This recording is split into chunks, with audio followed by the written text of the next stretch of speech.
Welcome to the unboxing. Hey, what's up guys? MKBHD here, and this is the one we've been waiting for. This is the one I told you to skip iPhone 8 for. This is the one that represents the future of Apple smartphones. This is iPhone 10. And while it doesn't say X anywhere on the front of the box, people are pretty much always going to call this one the X. I've just accepted that.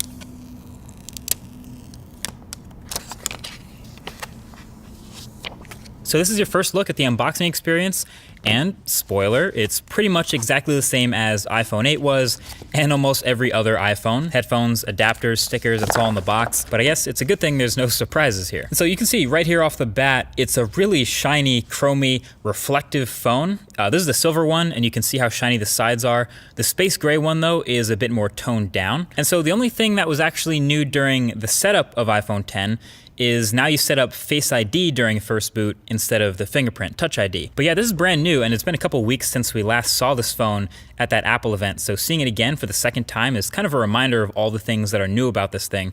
Obviously, the biggest difference is the display up front, the 5.8-inch OLED corner-to-corner screen that fits in a footprint smaller than the iPhone 8 Plus, which has a smaller screen. So naturally, pretty much all the focus is going to be on that, and the notch at the top, and how apps handle it, etc. And I can tell you that aside from all the incompatible apps I've come across that are going to have to get updated, my experience with the display panel itself have been pretty decent so far. It's bright, it's contrasty, well calibrated, definitely not oversaturated like some OLEDs can be. And just handling and playing with this phone in the studio here for the first time, it's answered some immediate questions that I had about it from the last video. So first of all, since there's no home button, obviously, you have that swipe up gesture to go home, but we were wondering, how do you take a screenshot? That is power and volume up. So that's the new screenshot combo for iPhone 10. And then since holding the power button now goes to Siri, how do you turn the phone off? Well, it's gonna be long pressing the power button and volume up key, and that'll get you to see that power off menu. So those are two new key combos to memorize there. And then of course I was reminded of how many gestures there are now to memorize. Obviously when you get rid of a button, there's a whole bunch of swiping and gestures to replace it. So there's the multitasking and app switching motions, which are pretty similar but both kind of useful in their own way.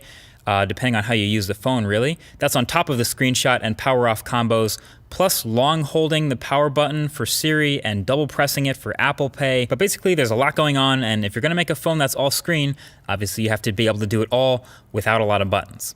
Anyway, one of the biggest differences between iPhone 8 and iPhone 10 is the new front-facing camera suite up at the top in that notch. The IR blaster, the depth sensor, etc. And all that enables a couple of new things with this phone. Number one is obviously Face ID.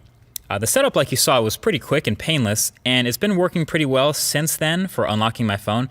Now, I've only really had this phone for a day like the rest of press, but so far in this time, it's been fine, and it works as advertised as far as being smart and not easily spoofed. You can see the little lock under the time when the phone is locked, and basically instead of placing your fingerprint, the phone will not unlock until you look at the phone like you did during the setup process. And then once you do, it's pretty quick to unlock. You can see the little thing open, and then you can swipe up to open your phone. And sure enough, it doesn't work with a picture of you. It doesn't work when you're looking away. It doesn't work when your eyes are closed. It just basically waits until it sees what it saw during that setup process, and then it's good to go. So no, your girl can't unlock your phone while you're asleep with your eyes closed, for those of you who are wondering that. I do have some further thoughts on this Face ID versus Touch ID though, so stay tuned for that in an upcoming video. And I do want to see if I can fool it with identical twins maybe, just out of curiosity. Anyway, with the new notch, you also get a new front-facing camera complete with selfie portrait mode. Messing around with it, it seems pretty average. Interestingly enough, that Pixel 2 that I've been testing seemed way more like confident with the front-facing camera portraits than the iPhone 10. Now there's no doubt both of these will get better with time and software updates, but just from turning on portrait mode, switching the front-facing camera, and snapping a picture, these are the types of results you're gonna get. There's a pretty big difference between the two if you ask me, especially if you're looking at edges and hair and things like that. And sometimes the iPhone just didn't want to blur the background at all, just got really picky about the lighting. But that's something, again, we'll be testing a lot more for the full review of this phone. Oh yeah, and the new front-facing camera suite will get you Animojis. So yeah, you can see in these Animojis, the physics of things moving around is actually pretty on point. So if you're into it, you can map your face to a cartoon animal head and send it to someone in iMessage. But you still can't edit tweets though. So overall, there's a lot to test with the iPhone 10 now that I have it in my hands finally. As a matter of fact, definitely leave your thoughts right below that like button with things you want to see in the full review. Most likely things like battery life, camera quality, app performance, all that good stuff. But don't let me miss anything. But until then, definitely get subscribed for the upcoming videos on the channel. Thanks for watching, and I'll talk to you guys in the next one. Peace.